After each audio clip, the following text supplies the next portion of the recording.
कृष्ण जी के मंदिर में चोरी। एक गांव में एक गरीब किसान का परिवार रहता था। माधव अपनी पत्नी साधिका के साथ खेती करता था। उनकी एक छोटी सी बेटी थी रचना।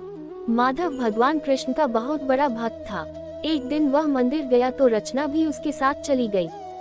मंदिर से वापस आने के बाद रचना ने अपने पिता से कहा, रचना, पिताजी, मंदिर जो मूर्ति थी उसने कितने अच्छे कपड़े पहने थे। हम तो हमेशा फटे पुराने कपड़े पहनते हैं।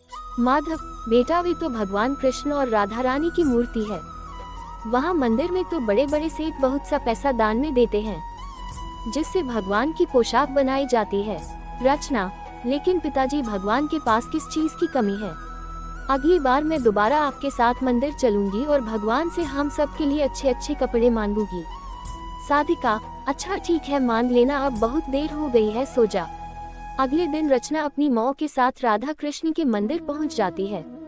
रचना, भगवान हमें भी अच्छे अच्छे सुंदर कपड़े दो, गहने दो, खाने के लिए मिठाई और पकवान दो। आप तो मजे से ये सब खाते हो लेकिन हमें कुछ नहीं मिलता। साधिका, बेटा, ऐसा नहीं कहते, जो मिल रहा है उसमें खुश रहना चाहिए।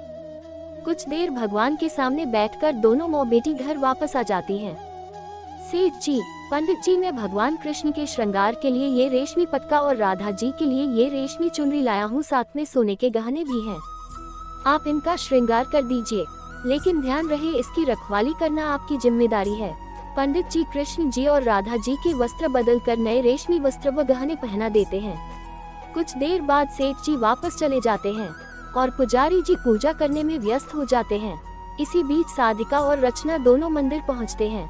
रचना, माँ देखो, कान्हा जी और राधा जी ने कितनी सुंदर पोशाक पहनी है।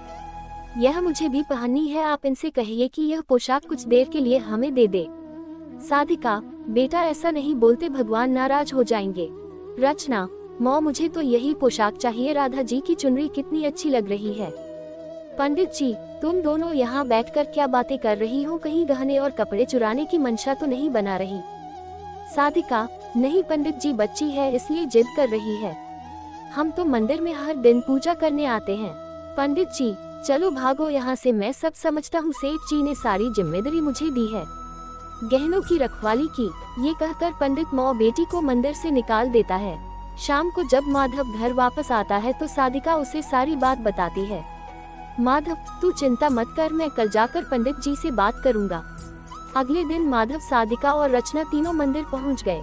वहाँ सेठ जी भी पूजा करने आए थे।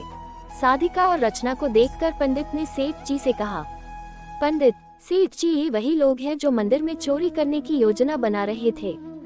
सेठ जी, सुन बे माधव, आज के बाद तू या तेरा परिवार इस मंदिर के आसपास भी दिखाई दिया तो तुझे गांव से बाहर निकलवा दूंगा।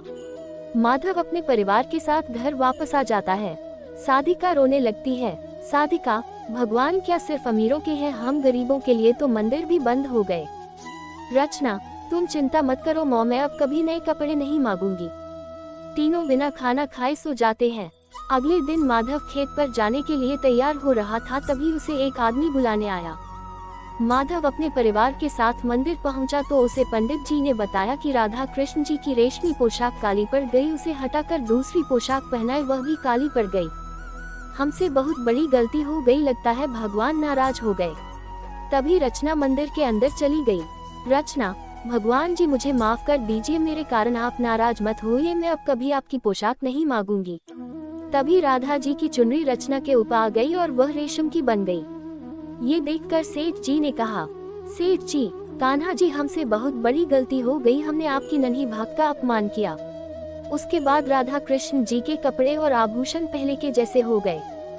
सेठ जी, माधव, आज से तुम्हारे परिवार का पूरा ध्यान मैं रखूंगा और इस बच्ची के लिए कपड़े, गहने और खाने पीने का सारा सामान मेरे घर से आएगा।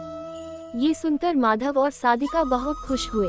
साधिका, कान्हा जी ने स्वयं अपने वस्त्र हमें देकर हमारा जीवन धन्य कर दिया। उस दिन से रचना और उसका परिवार को पूरे गांव में मान सम्मान मिलने लगा। अगर आपको मेरी ये कहानी अच्छी लगी हो तो प्लीज मेरे चैनल को लाइक, सब्सक्राइब और शेयर कर देना और बेल आइकन को प्रेस कर देना। धन्यवाद।